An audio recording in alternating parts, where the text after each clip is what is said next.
domain, and we should include the way the modern society looks its views. We should try to also project our ideas, our main essential points through that to the society. Then that will be much more appreciated, and more people will come and they join. And if in fact you see quantum mechanics is going towards that direction.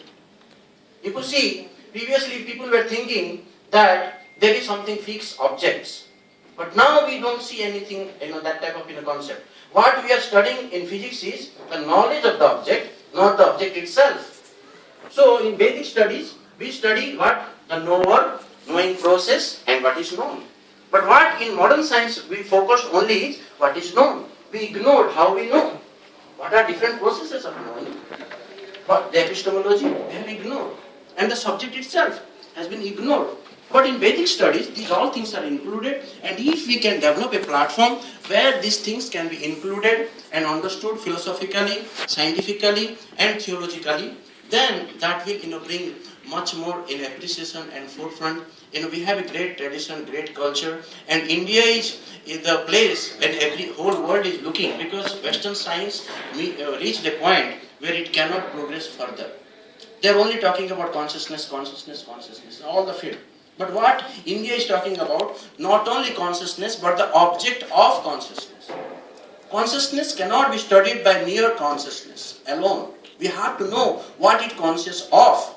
So according to that, it is being classified, whether it is exploitative, whether it is renouncing consciousness or dedicating consciousness. So objects has to be studied, and these things are studied by our sages. And if you can look into that, that will be very nice. And I appreciate, the contribution of you all here, and I am very much grateful to among all of you. And I feel very much, fortunate that you are so sincere and you are trying very hard and bringing all these, peoples together to discuss these topics. So we are looking forward for future collaborations also. We are doing a lot of activities. You also want you all to participate in that.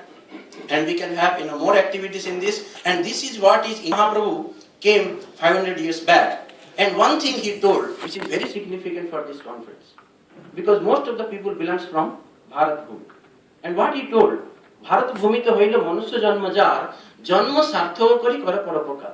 Whoever taken birth on this land of Bharat, they must make their life success and then help others to make their life success. So until we practice, what is this Vedic system? See, there are three things that are described in Vedic system: Gyan, Vigyan, and Pragyan. Gyan means theoretical knowledge, Vigyan means practical knowledge, and Pragyan means the knowledge mixed with love. That means the great devotees, they have different level of knowledge.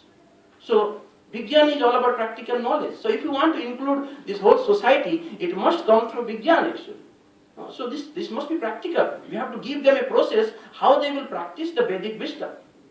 That's what is Gita is teaching. Whether we are fighting, whether you are practicing science, whether you are doing some philosophy, how you can channelize it in the Vedic wisdom way. That's what we have to give. That's what I was thinking. This should be discussed more. Thank you very much.